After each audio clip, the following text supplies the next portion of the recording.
Leafs fans, it's day of mourning. The core four is dead. Now, last night's game was tough to watch. I do feel for all Leafs fans because that was absolutely a putrid performance. The core four choked again. Austin Matthews, Mitch Marner, John Tavares, William Nylander. You guys are done. The core four is done, and most likely, at least Mitch Marner will be gone. I believe John Tavares and Mitch Marner will be gone. You won't be able to get rid of Austin Matthews. He, how shall I say this?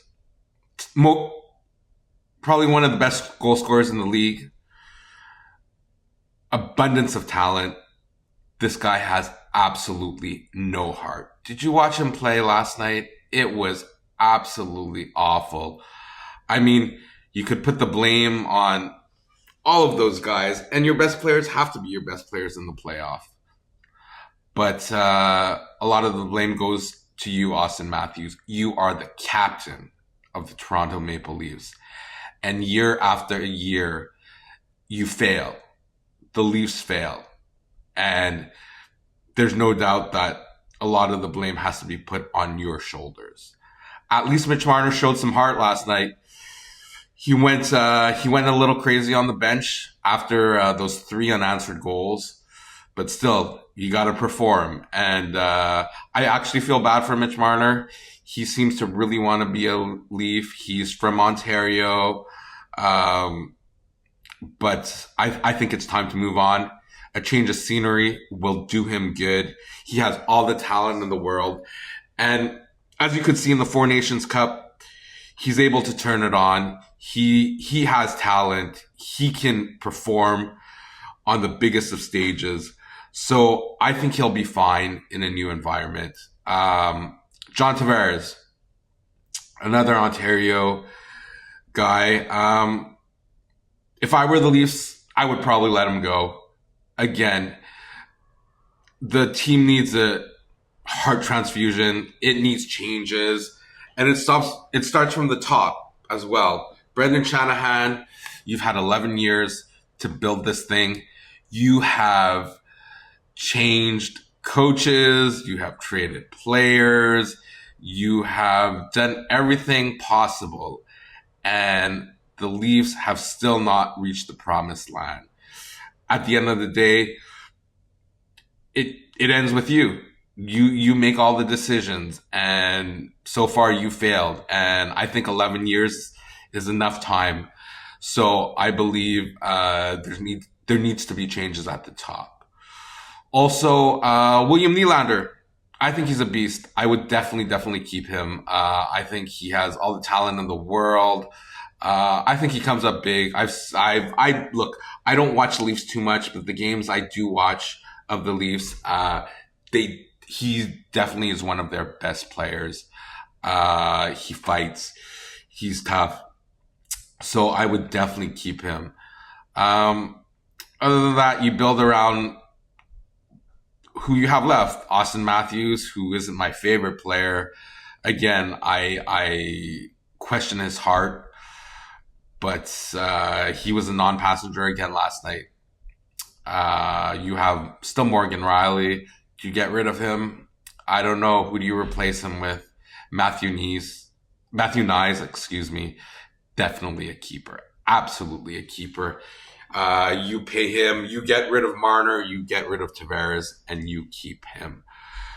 Now, I know Leafs fans are dejected and extremely frustrated, and I'd be so pissed off if I were them. Losing to, I find every year you're losing either to Boston or Florida, and Marchand has been your little B since forever. Again, last night he goes crazy on you guys, but there's hope. There's still talent. You guys still have a really talented team, and there's ways. You need a proper retool. You need a little bit of character adjustment. I like Craig Berube definitely as a coach. He's tough. He'll lead you. He'll change the culture and guide you to play the right way. But hopefully, the right changes are made, and you'll be competing with my Habs for the next 5 to 10 years, hopefully. But you do need a lot of changes. You need a change of culture, and definitely there'll be a lot of changes going on this summer. Another thing I wanted to talk about is I saw a report this morning from Tony Marinaro saying that the Habs are considering a trade or considering trading for Alexis Lafreniere, left winger from Quebec, first overall pick in 2020. Now, he's a left winger. We need a second line center. Now, could this be a replacement for Patrick Laine? Maybe. Laine has 1 year left on his contract for $8.7 million, whereas Alexis Lafreniere is signed till 2031, 2032 with a $7.45 million cap hit. Now, last year, in 82 games, he had 17 goals, 28 assists for 45 points. The year before, 2023, 2024, in 82 games, 28 goals, 29 assists for 57 points. 2022, 2023, 81 games for 16 goals, 23 assists for 39 points. 2021, 2022, 79 games played, 19 goals, 12 assists, 31 points. And his rookie year, 2020, 2021, 56 games played, 12 goals, 9 assists for 21 points. Little dip in his production last year from his 2023, 2024 season. Do I like this trade? I think if he does get traded, there'll be a lot of pressure on him, but the Canadiens have a young core. They've got really good team chemistry.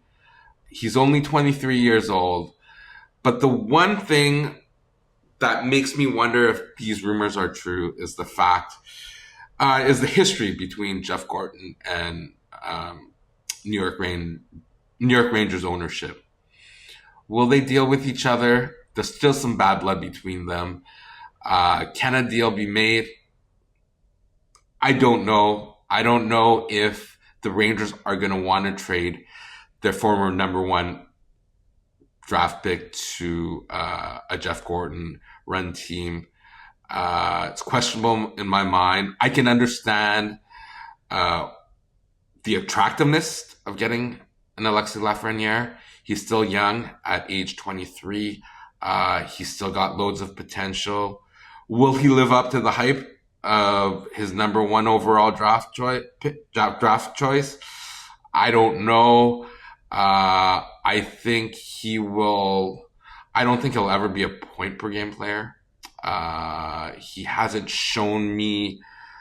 He showed me flashes of skill, but I don't know. He, as a second line winger, with the right installation, plus will be playing with Demidov if we do get him, and a new number 2 center. Definitely I can see an increase in production, but will he be that superstar that he was projected to be? I really don't know. I'm a little hesitant on this deal because of the fact that he's Quebec born. All the pressure will be on him to perform. However, I do trust Jeff Gorton and Kent Hughes implicitly. I think they will do their due diligence on any trade and any acquisition of any player, and they'll definitely make the right decision. So we'll see what happens. We still got about a month until the draft, and a month and a half till about 5-6 weeks until free agency. So we'll see where Kent Hughes and Jeff Gordon decide to go to fill their needs. Other than that, NBA last night, Oklahoma City absolutely destroyed Denver. I thought Denver would keep it close, but the Oklahoma City Thunder were a little too strong. Final score 125 Oklahoma City, 93 Denver Nuggets. I think that OKC is on the path to win their first NBA championship. They got good depth. They got one of the best players in the league in Shai Gilgeous-Alexander. Props to him. A Canadian-born player. Let's bring it back to the six. We've got another Canadian, Luguentz Dort, who plays a key role in defending the best players. They're just so young. They're just so deep and talented. I can't. Timberwolves will give them a fight. I do love Anthony Edwards. I do love the fact that they have Rudy Gobert in the middle. But do they have enough firepower to match Oklahoma City? We'll see. I don't know.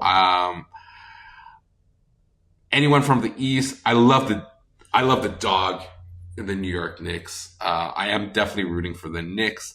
Jalen Brunson is an absolute dog. I love him. He plays the right way. He's tough. He's a leader. He is absolutely amazing, and he's opened my eyes this year.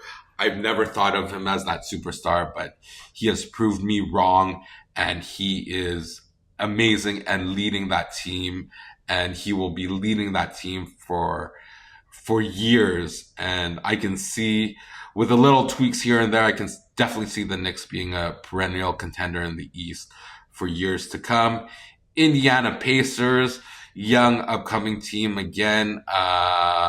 Love my Pascal Siakam, one of my favorite players when he was with the Raptors. We've got Tyrese Halliburton, who is a young burgeoning star. Miles Turner. It's going to be a great matchup. I lean towards the Pacers in this one just because of their offensive firepower. I think they'll be a little too much for the Knicks at the end of the day. But again, I love the Knicks dog in them. That whole team just fights and grinds, and they have my respect completely. So we will definitely keep an eye on that. Other than that, we will wait until the next series starts. Edmonton, Dallas in the Western Conference, in the NHL in the Western Conference Finals. And again, we've got Carolina and Florida in the Eastern Conference Finals. We'll review that in the upcoming days. In the NBA, we've got Oklahoma City versus Minnesota and Indiana versus New York, as mentioned before. We'll go a little in depth as the games start, but I'm looking forward to both playoff series in the NHL and the NBA. Other than that, tonight there's not much going on. We've got a bunch of MLB games. We've got I love WWE, so we've got Monday Night Raw tonight, so I'll be watching that tonight. But we'll see what happens. But again, Leafs fans, I feel your pain. I feel your pain. This is crazy. You need to make changes, and for me, it starts at the top. Brendan Shanahan, you got to be out of there. There needs to be new leadership. So let's go. Let's make some changes. Raptors upcoming draft. We'll see changes. I'm sure we'll see some trades, and I'm really excited for the new season. Full season with Brandon Ingram. We'll see what happens with the Giannis rumors. I've heard Jonathan Kuminga in the trade rumors lately as well to the Raptors. So we'll see about that. But I'm excited for the summer. We'll be talking soon. Look out for any new YouTube videos, but I'll be posting as much as I can. Thanks a lot, guys. We'll talk soon. All right. Bye bye.